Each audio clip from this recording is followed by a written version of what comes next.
So welcome everybody.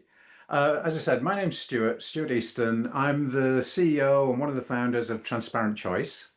And every month we do a guest webinar where we invite an industry thought leader, someone with deep experience to come and talk to us. Now we couldn't find one of those this month, so we've invited Tony. No, I'm kidding. I'm kidding. So this this month we've invited Tony Prensa, and we were having fun earlier in the green room talking about pronunciation. So if you're going to talk to Tony, right, you can't call him Dr. Tony. Everybody calls him Dr. Tony. You can't call him Dr. Tony. You've got to call him Dr. Prensa, and you've got to make the R sound, right? Prensa. And we were laughing because I come from a Scottish family, so that R sound is easy for me. But most English speakers struggle with that. So Tony is a good friend of mine. We first met, I think, face to face was in Atlanta, wasn't it? The PMI Global Summit in Vegas. Atlanta. I think that you went to Vegas in 2022. No, I didn't do Vegas. Didn't do Vegas. Wasn't there.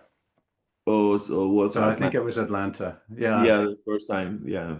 And in the meantime, we've got to know each other pretty well. Tony's one of our partners, one of our consulting partners.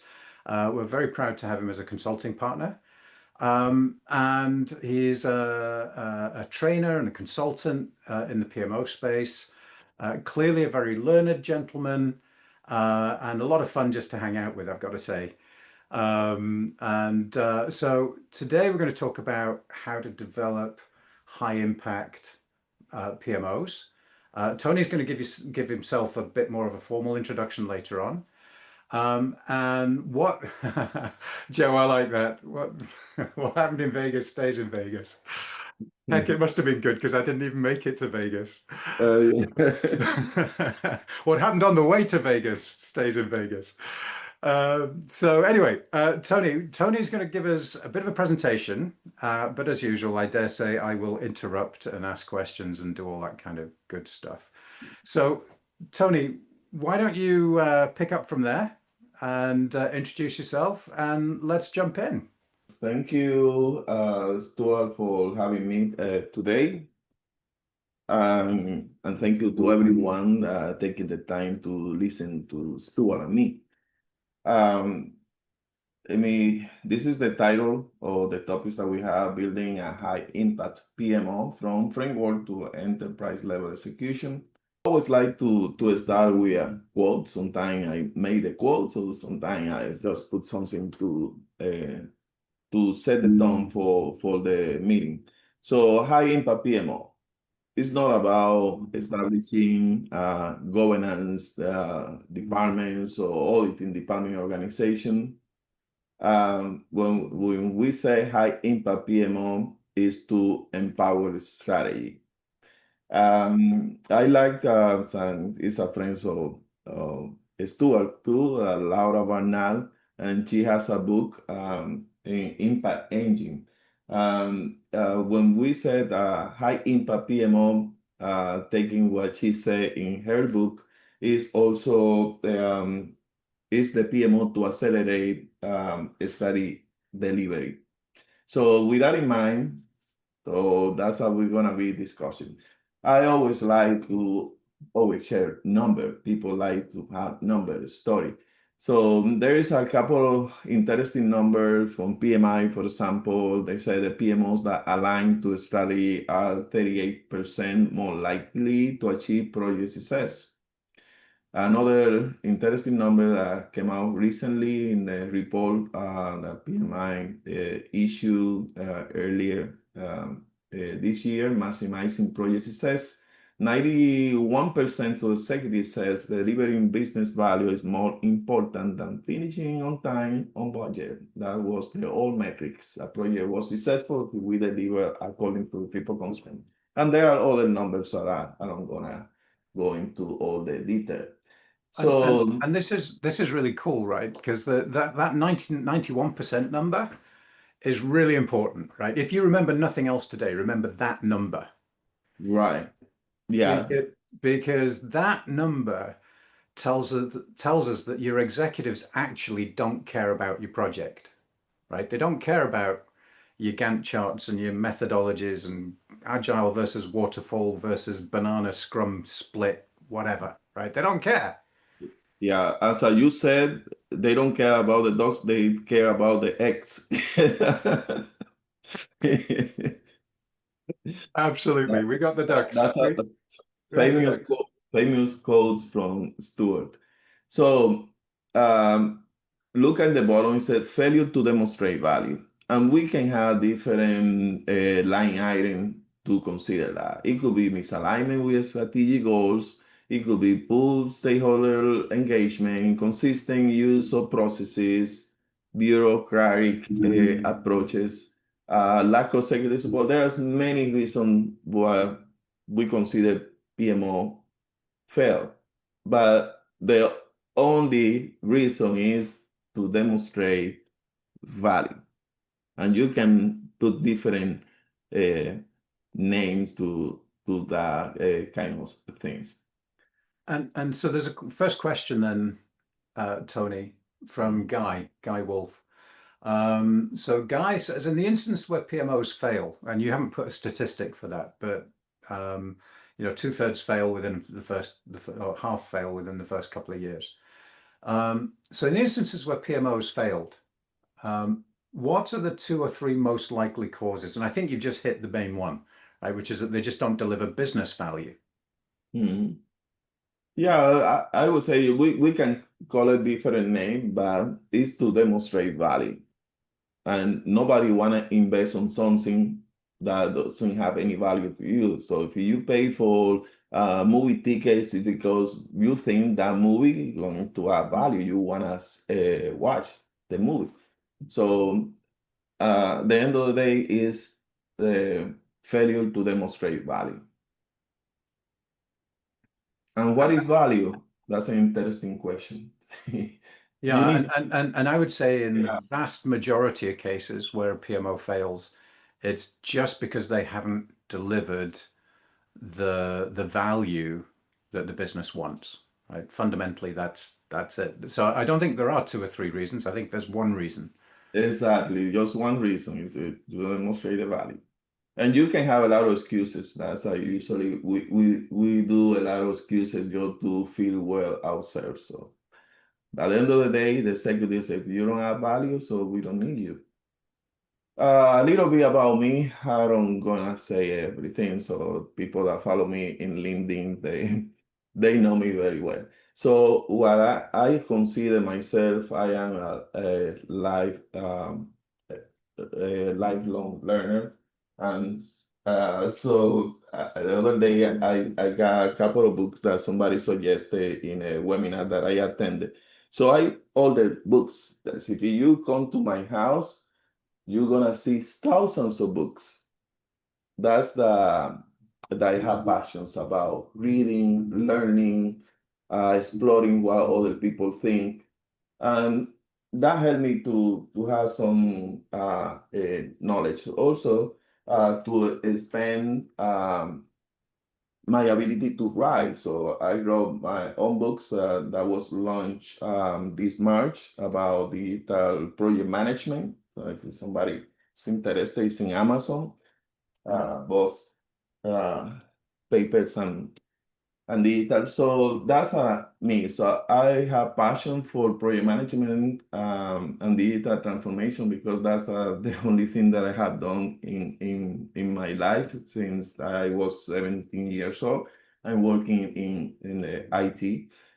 So I had the opportunity, so I see that I have been blessed that I had the opportunity to perform multiple roles in technology until that we consider the top. So I've been in a couple of organizations like chief information officers, a lot of executive positions in IT. But IT is a heavy driven projects kind of organization. So now at this stage of my life, so for me, it's more giving back to the community, sharing knowledge, learning from a lot of people, I see in the audience, there's a lot of people that I know, so I had the opportunity to talk to them. So it's learning from each other. That's my philosophy. So I am also a professor, so I teach project management, leadership courses for right now for one university. Before I have 4 universities that I teach. I like to write, so and play golf. That's that's Tony's life. I didn't know you were a golfer. Yeah, I Oh play. no, I've just gone off I, you now. yeah, I have so many trophies, so I like to win also. Excellent. Excellent. Love Yeah. it. Love it. Okay. So, so I just do some of the ideas, but I would like to gather some of the information with all the knowledge that probably we have 10,000 years of experience in representing the audience and you and me. So, so what makes a PMO high impact? So I just put those key traits, strategy alignment, agility and adaptability, value focused delivery, and cross-functional influence. So what else? So write in the chat. So when we talk Oh, about a high impact PMO should operate around those four uh, pillars or factors. so So so what can I else is just in your mind? let me just check something, Tony, if I may. Is anybody else suffering with an echo? Karim's got an echo. I just want to see if anybody else has that echo. No? Okay, perfect. It's fine for me. Yeah, I don't Okay, have it. okay, that's fine. Super. Let's keep going. Karim, maybe I don't know if you've got a headset or drop off and rejoin or something. Hopefully that'll fix it. Sorry about that. Yeah.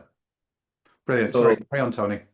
so any other contribution? So a strategy alignment, so we know what it is. A PMO should be in alignment with the business. That's the only reason to justify the existence of PMO.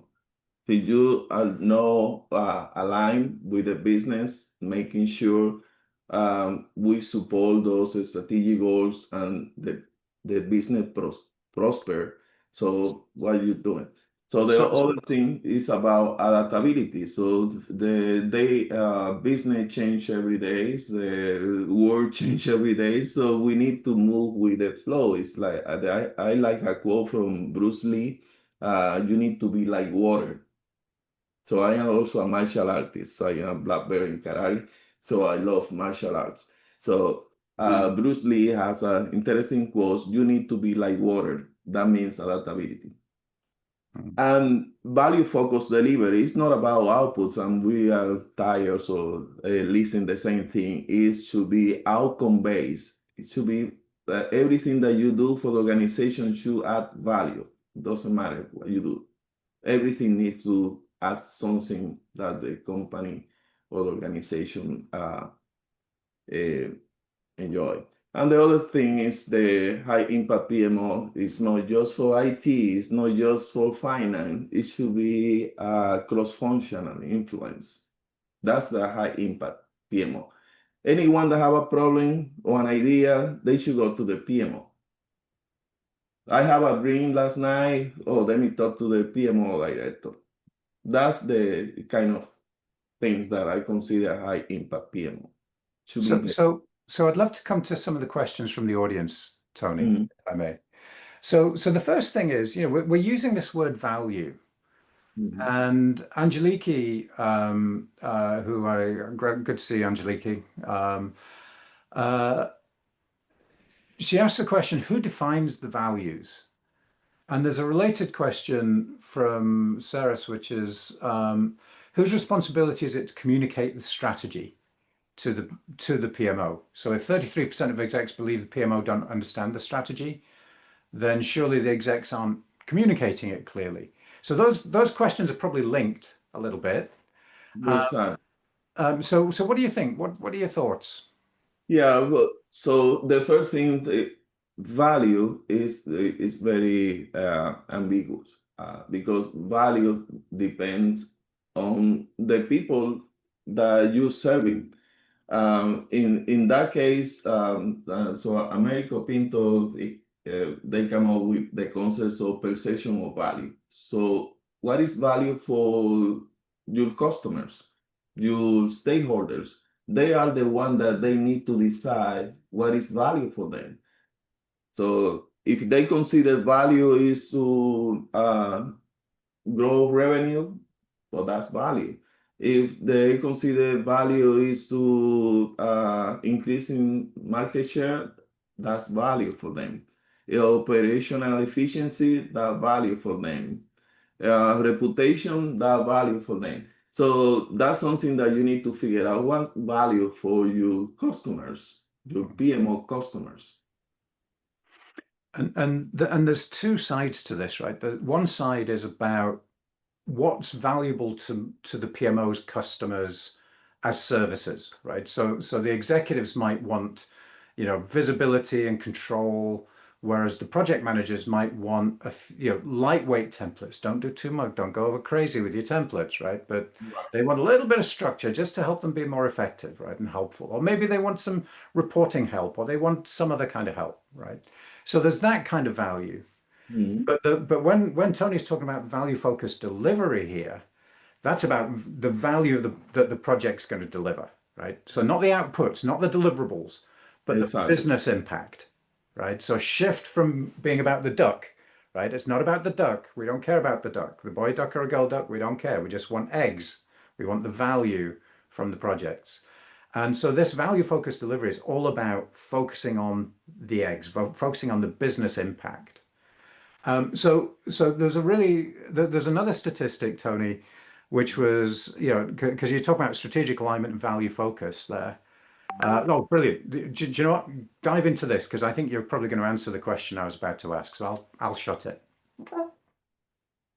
Go for it. Oh, Go, go, go. yeah, I like frameworks and models. So I trying to make a framework for everything or a model for everything. So what makes a PMO high impact? So let me ask the audience, what do you think, what makes a PMO high impact? So this means that you guys need to jump into the chat. What do you think? What makes a PMO high impact? Any thoughts?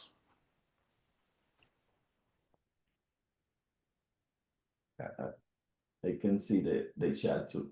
Are Level you of reading trust. the thing? When you help organizations realize their strategic goals. I like that one, Ethan. Mhm. That's nice. Projects deliver on their promises. Guy, that's a really interesting way of putting it. Yeah. So Where it you know delivers what? value to the leaders, they're driving to the business needs and goals, achieving business goals. I love it. Everybody's talking about eggs here. I'm loving it. Exactly. So a framework that it can help, and so I would say nothing is perfect, and there are different approaches how to get there because everybody knows what the C-suites are waiting, and everybody want to be successful. I am a people person. I believe everyone want to be successful, recognized for what they add to the organization, but sometimes we don't know how to do it. So, and that's that I trying to create frameworks that facilitate the process to getting there. So I come up with this framework.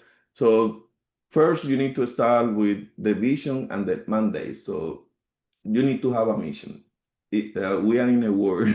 So what you're gonna achieve, what you need to understand the purpose of what you're doing. So that's the peak of the pyramid is the vision and mandate. So now you need to establish the mandate, why we exist.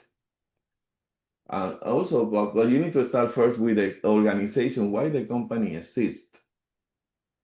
After you understand that, that I'm here because I'm going to contribute to the success of this organization. I know the business. One of the questions that I do when I do consulting first is to making sure if you understand the business, how we make money, how we consider. The other day I was in a company in a consulting for a PMO that they are establishing, and so I asked the audience, so how we make money? So what makes us the number one in our market? So you need to understand that. If you understand that, so you need to do something else. So then after that, the next step in the framework is you need to establish the governance structure. You need to be organized. It's like in the military. So you need to have the right people, the right structure to make you successful. And also, you need to have a maturity path. The other days, we had an invited guest for in a webinar that we delivered, Jenny Fowler, and she was talking about sometimes we wanna start running without crawling. So maturity path. So she was saying, so any things that you're gonna do in a PMO, you need to give it your time. Give it a year. Or if you wanna be on a level 4, so first that takes us about 3 years, two to 3 year cycle. So maturity path. So you need to have a roadmap how you're gonna grow and serve better the organization. The value delivery model, so everything needs to be measured. If you can measure, you can control it. So you need to establish KPIs, but KPIs, not a book of metrics and that kind of thing. Key KPIs, what makes this organization successful. Like in the cars, I take care about the heating of the car, take about the gas and its speed. There's a lot of other metrics when you're driving a car, but you focus on those three. So benefit tracking, the benefit realization, how you gonna measure that? And the other one, so it's a never-ending story, continuous evolution. Now a lot of organizations moving to AI because that's we should do. But tomorrow, I don't know what other things going we're gonna have available.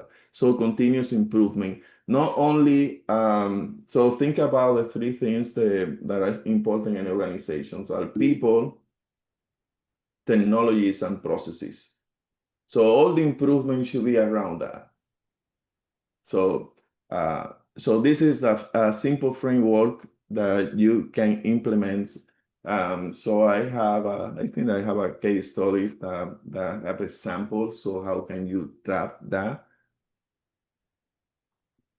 And so I think that we don't gonna have time for exercise, but from this pyramid, so the exercise was to assess your PMO across each of the pillars. So you can implement this plan in your organization to establish a scalable project management office. So the first is to assess, identify the strengths, and place your PMO. Where are you right now in the maturity to start growing and moving in that path to excellence? And then the proposed actions. So there's a couple of quick kind of comments and questions. I don't know if this is a good time just to pause for a second. Right. So the first one is about, I want to come back to the question from Saris about whose job is it, right? Because we're talking about all these capabilities and the top of that pyramid was about, goals, understanding what are the goals the on the previous page. It's sort of what understanding, what are the goals, and when you said something like understanding the goals of the organization or the strategy of the organization, and there are a couple of comments going, oh yeah, like anybody understands that. So Serious asked the question, whose responsibility is it to cascade that vision? Well, I got to say, in my opinion, and you feel free to disagree, right? Actually, as a PMO leader, it's your responsibility to go out there and figure it out. No one's going to give it to you. Nobody's going to magically hand you a book that tells you everything you need to do. You need to do exactly what Tony said. You need to go and understand what are the drivers of the business? What are the levers that help us be more successful? What are the goals that we're trying to achieve as a business? If that means you got to go and take people out for lunch or a coffee and talk to them, then that's what you need to do. Um, Food always helps, by the way. Food and drink always helps. Exactly.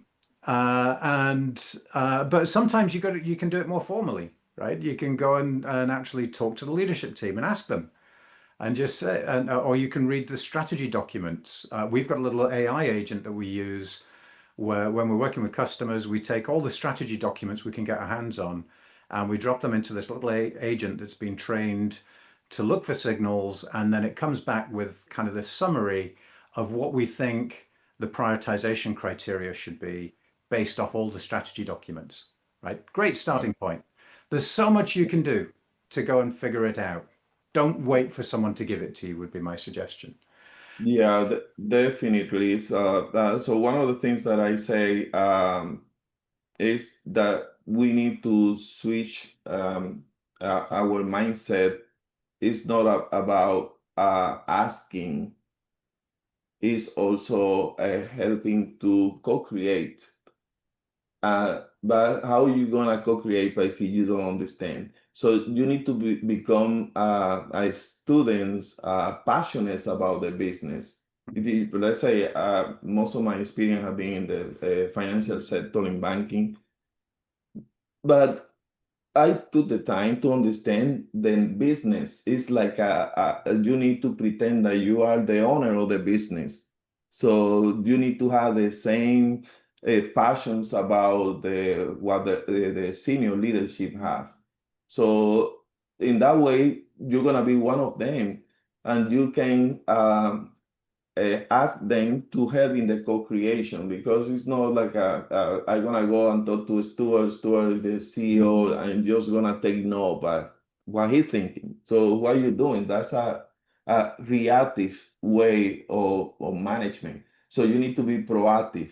So I need to know, for example, something that is happening in the world right now is the tariffs from US, from our government. So, how many leaders think so? How the tariffs will impact my business? And that's something external factor. So you need to be aware of what is going out of the the four walls. That I mean, I say the four walls of your own company. You need to go out and see the external factor that impact your business and understand that, because that's the I would say the usually the pain points and the concerns that the senior leadership has. They are care about the market. They are about policy. They're about competition. They're about innovation, technology, all of those things. But you need to be a master of your own business to in order to pitch the right message and connect with the C-suite. So the definition should come from them, but don't go as because sometimes they don't know. They don't know what they need. So if you go just taking notes, so you are taking the wrong notes. Yeah. And you mentioned a book earlier on, The Impact Engine by Laura Barnard. Mhm. Gregor kindly put the link to the book in the chat. Gregor, if you still have it, if you could do that again for everyone. Um, if you want to Yeah. know how to have that discussion, yeah, that's the book. That's the one. I usually have a copy lying around. I don't have one today for some reason. I think I gave it away. Actually, I think I sent it to Angeliki. Anyway, the point of that book is that one of the really good things in that book is it gives you a recipe, gives you a framework for having that conversation with the business, for discovering what are the pain points, for discovering what is the strategy, and then structuring a PMO to maximize that, and not in 3 years, right? But doing it in 90-day sprints, so you're always delivering incrementally more value to the organization. And when you do that, you end up co-creating a vision for what the PMO is and what it should be and what it could be and how it'll evolve over time.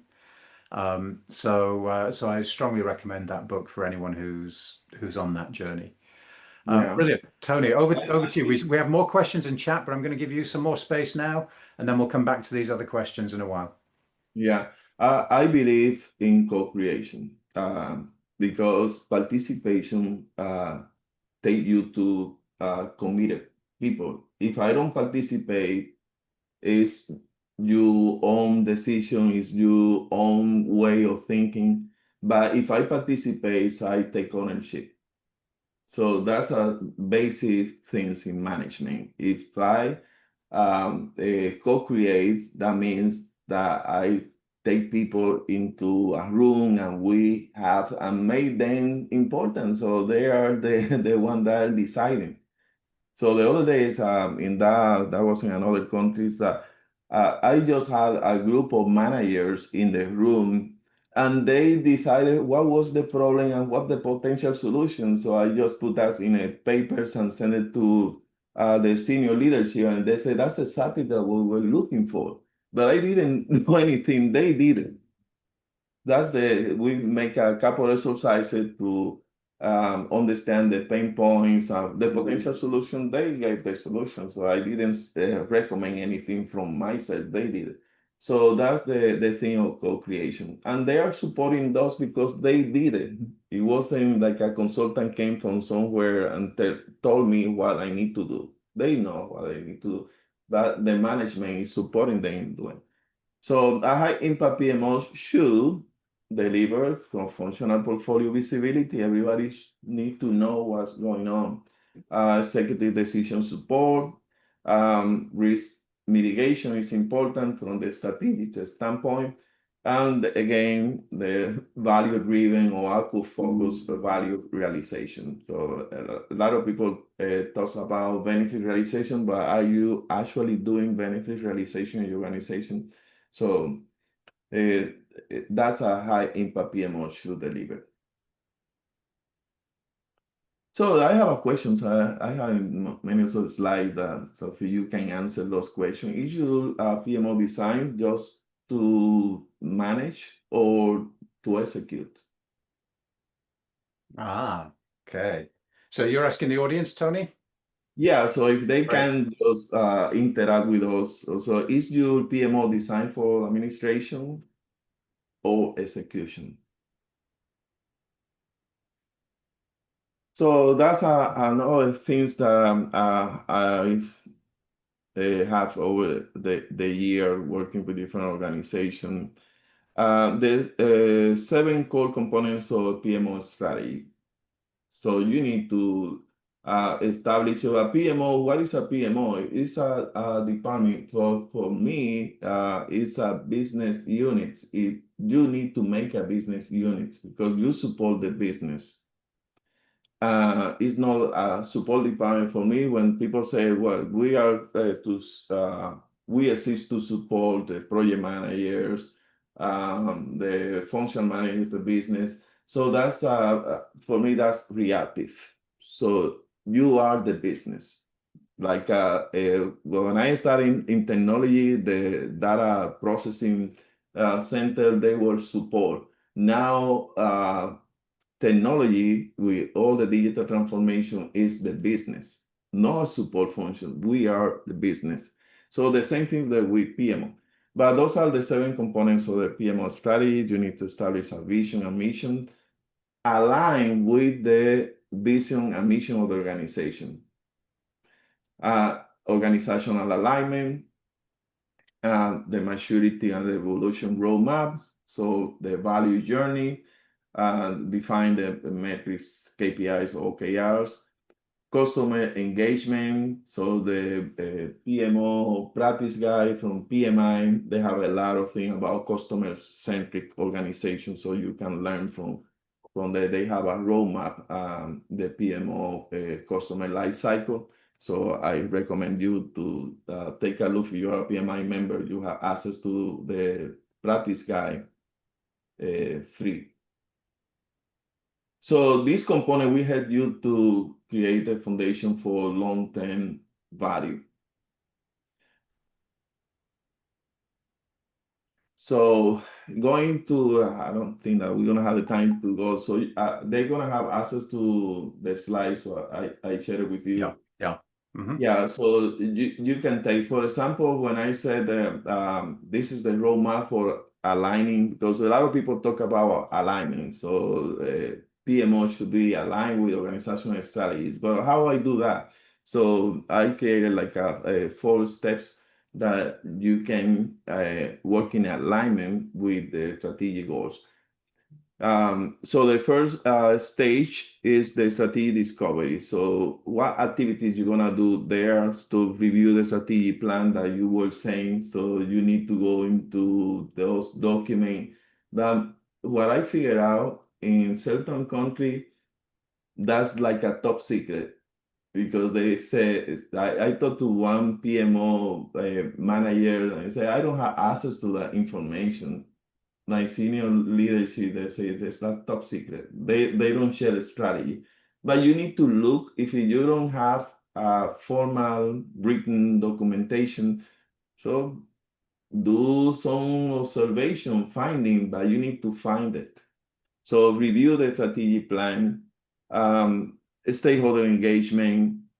So you need to talk to them. So you need to develop the connection with the stakeholder, with your customers. So there's a difference. So if you go into the PMO practice guide, there is a difference with PMO stakeholders and the PMO customers. And you can have one customer that also a stakeholder, but they are two different things. You need to assess where you are. So in order to establish a roadmap, so you need to understand where you are and where you want to be to identify those gaps and define the strategic things. So I like to keep the momentum. So you always need to have something. So I always suggest to the customers. So what we're doing, so we are in the innovation path. So that's gonna be your strategic things. We are in growth. We are increasing, let's say, our reputation. So you need to understand that from the organization. So where you're gonna be focused on.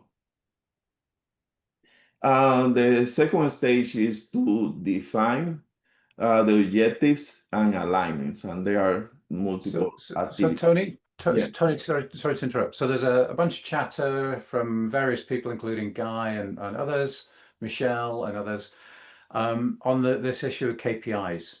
So Mm. I think, first of all, we need to be super, super clear. Mhm. There are two types of KPI that we care about. There are the business KPIs. So this is things like revenue growth, market share, customer satisfaction, things like that, productivity. That's what the business cares about. And then there Mm. are PMO KPIs, right? So that might be things like project completions and how many projects actually deliver the intended benefits and so on and so forth.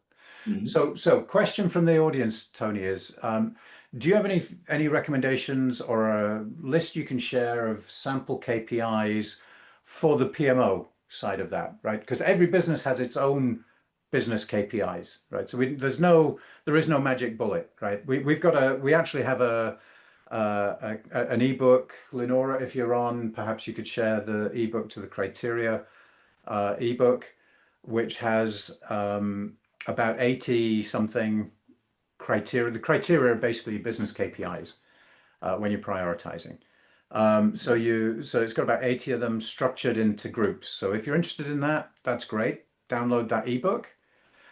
But for the PMO, the KPIs for managing the KPO for the managing the PMO, Tony, what would you recommend there?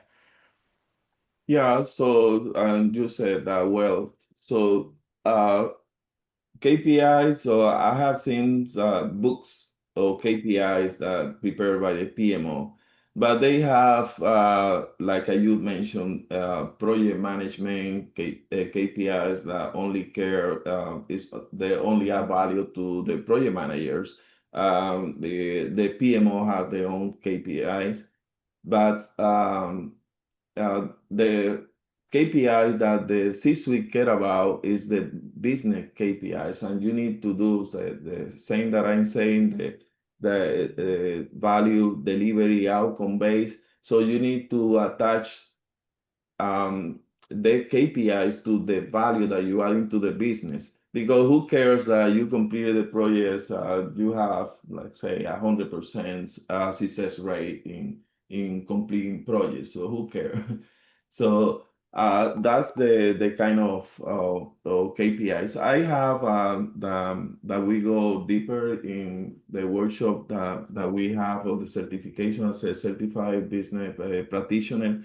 So I have many also KPIs that I can share it with someone that you send me connect with me in LinkedIn or send me an email, so I can share the list. So you can pick and choose which one are applicable to you.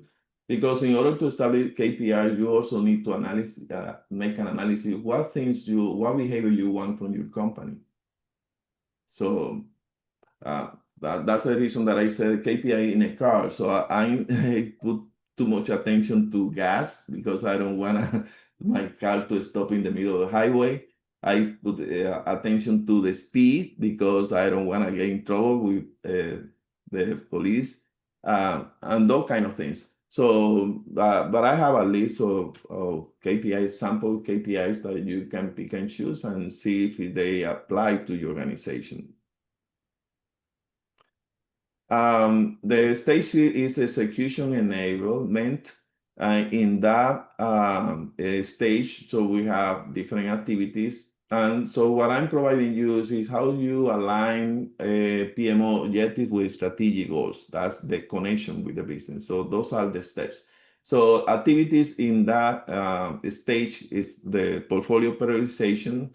So Stuart is the magician of that with the solutions, the TransparentChoice. I don't know if you want to talk a little bit about why portfolio prioritization is important in establishing the alignment with strategic goal. So I have results and capability alignment, governance calibration, and communication plan. Do you have anything to say about the Well, it's a little unfair. We've got 10 minutes left and Tony hands me portfolio prioritization, resource capacity alignment, right? That's a 2-hour talk for me right there. So, I mean, look, we have so much stuff on our website about this. Perhaps Lenora, you could paste 1 or 2 juicy links to get people started. But this is when we look at the services that PMOs offer around the world, there are certain services that the good ones always offer, right? The ones that are the value leaders. So the PMI did some research a few years ago where they looked at the champions and everybody else. And the champions were the ones who delivered the business benefit 92% of the time, I think it was, right? So if any of you are doing that, then you're a champion, right? But the average is more like 65. Right. And so what is it that those leaders, those champions are doing that everybody else isn't? This stuff. This is what they're doing. So they're doing all the project management stuff as well, right? That everybody does. But what they're doing that's different is this stuff. So this is the piece that'll take you from ordinary to extraordinary. Right. Awesome. Yeah, so I think that I'm gonna end with this. So in this presentation, when you get the deck, you will see there's many framework. So the idea is not in order to implement a high impact PMO that you're gonna do everything at once. So you need to have focus. So what framework you want to have, for example, so you are struggling with aligning the PMO objectives with strategic goals, these objectives organization. So you can take this framework. So the 4 stages, and you develop. So you see in this slide, so I have the activity, the description, why are we doing that, the description of the activity, and also potential tools that you can use to accomplish that particular activity. And you can take all those 4 stages and create like a roadmap, a project plan. And so one of the things that I recommend people think in agile framework. So everything that you do is a sprint. So you need to deliver value often. So I have seen a lot of people that fail in the PMO because they want to do things perfect and they only want to have one deliverable, but that's the waterfall approach. So take the other route, the agile approach, do sprints and add value. So you need to make noise. So that one of the things and the PMOs to be relevant and also to be I would say active. But if you take too much to deliver something, but people, you're gonna lose the momentum, and people they will forget what the PMO is doing. So why do we need a PMO? We need better project managers. We don't need a PMO. So you need to work smart, create a sprint, and deliver values that are visible to your organization. So the last stage of this framework to align PMO objectives with strategic goals is the stage 4 is to review, refine, and evolve. Like we have said before, the continue improvement, evolution. And the activities, the performance monitoring. So we already talked about KPIs or OKRs, whatever you use, or balance scorecard. Strategic feedback loops, so regular sessions. So in order to see that table that everybody want to see at the table, continuous improvement and also future trends integration. That's that. So with those 4 stages, so you will do something to make more noise, to be more impactful. So there are others, it's a framework in this presentation, but we Right. run out of time. Yeah, we're a bit low on time. There's loads of really great stuff, so check out the slides. Tony, there's one discussion that I've sat on to the end because I suspect it could roll on for a little while, which is people have reacted to this idea that the PMO should be responsible for delivering the benefits, right? Isn't that what the SRO is for, right? The SRO is accountable for the benefits. I'm being Mhm. quite careful with my language here. So Yeah. talk a little bit about that. The PMO is responsible for delivering the Yeah, make benefit. it. You said earlier on about that we should be value focused and we should be responsible for delivering the value. So talk a little bit about that. Where do you see the responsibility? Where do you see it beginning and ending? Where does it hand over? I mean, my view on this is really simple, right? If there's a car that's driving from Texas to New York, the driver of the car is responsible for getting you to New York. But It's, the PMO, right? That's the SRO. But yeah, the PMO builds the road, right? That the it, car runs on. it, And so it's the PMO's job to make sure the road connects, is there that you can drive along and that you don't have to go via Alaska to get from Texas to New York, right? Exactly. Yeah, so the PMO understanding where the business is going to, so you need to develop the role where and drive. Right? It's not because if you take the entire responsibility of doing everything, so now you getting disconnect. So the idea is that you are the driver, but so when you take a Uber, so you have a good conversation with the driver. So you need to be in that mode that always there is a conversation, the feedback loop. But you are the driver, so you are saying, so let's go to the ride, and everybody is happy going to the ride. But I believe in is that democratic system is a co-creation, is Yeah. engagement, participation, and we talk a lot about stakeholder engagement. But you need to have that vibes, that energy, and that enthusiasm that should be contagious. So why we doing this? Because we are achieving great things for this organization, and we taking the organization in the right way.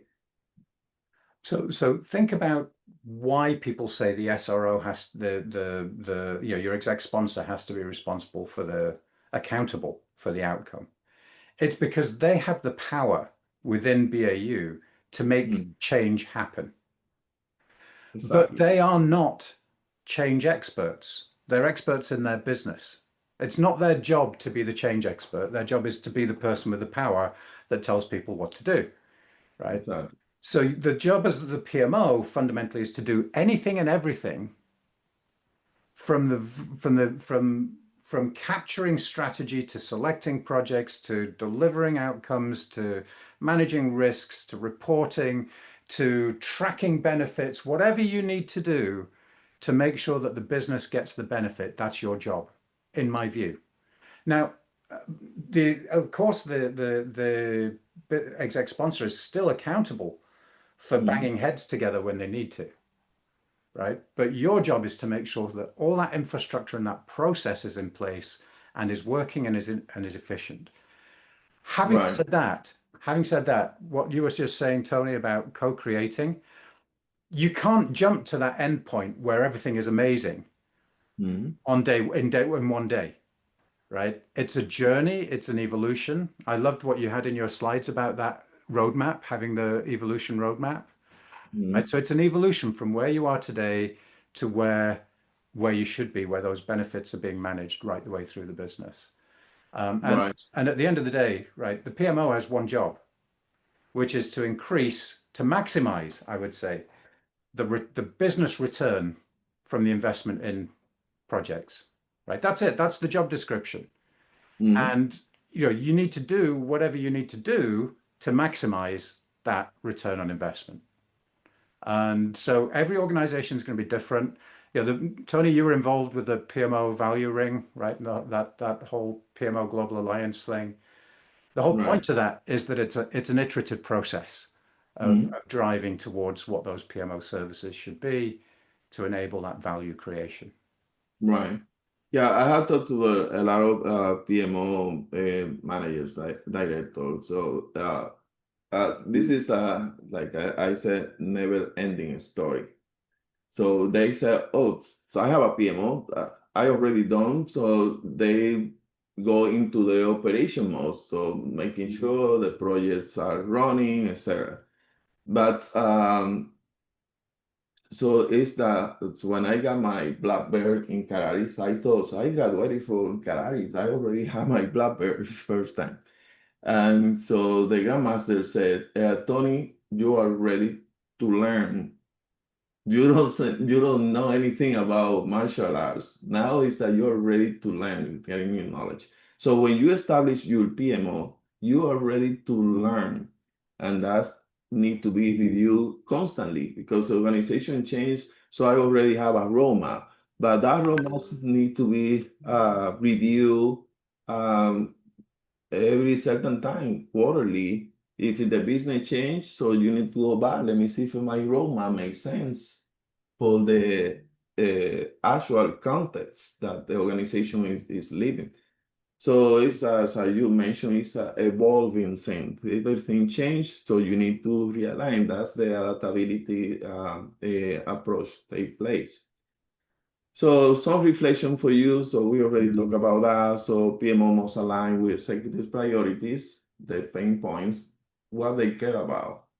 So that's the relevancy for the PMO. You need to speak their language. They don't care about project metrics. They care about business metrics, ROI, as you were saying. Communicate strategically, so you need to prepare. You say, I always talk about elevator speech. You need to have the elevator speech ready because you don't know when you're gonna come across to some of the executives and you're gonna pitch the right way. And turn the objections into opportunities. So just practice the objections, what people are gonna say. So before you start having discussion. So with that being said, there's a lot to learn. It's a continued learning, and we always learning from each other. So if you have questions when you get the deck, so we have passions about talking that. So if you want Absolutely. to learn more specifically, you can attend to our workshops and the business practitioner workshops and get a credential. And we have 6 PMO leaders that facilitate the entire contents with workshop scenarios. So that you can Awesome. learn more about it. And the one thing that I would recommend everybody does is if you so we have a little offering that's free, which is around building the business case for building a high impact PMO. Because this journey you can't just do on your own. You're going to need support from the people around you, and especially from your leadership team. So Lenora, if you have it, there we go. Book yourself a business case, and we'll help you build that. Book yourself a meeting, I should say, using that link, and we'll help you build a business case that you can use to get support from your leadership team. We may well involve Tony or some of his guys in that as well, to help make that case and turn it into a roadmap and all that kind of good stuff. So if you're struggling with what do I do next, that would be a good next step as well. It just remains for me to thank you, Tony, for sharing your wisdom today. It's awesome. You can see people are loving it. So thank you very much. As ever, it was great catching up with you. Yeah, Um, thank you very much for inviting me, and thank you to everyone. I saw some known names, so thank you for attending and listening to us. and I want to thank everybody in the audience for making time to join us, but also for getting in there and making comments, adding comments, and joining in the conversation. It makes it much more interesting, much more engaging for us, and hopefully you're getting the kind of conversation and the answers to the questions that you care about. So you guys did a great job today. Thank you very much. Watch for the next webinars. Lenora or Kath or Pretty will be sending out in about a week the next set of webinars.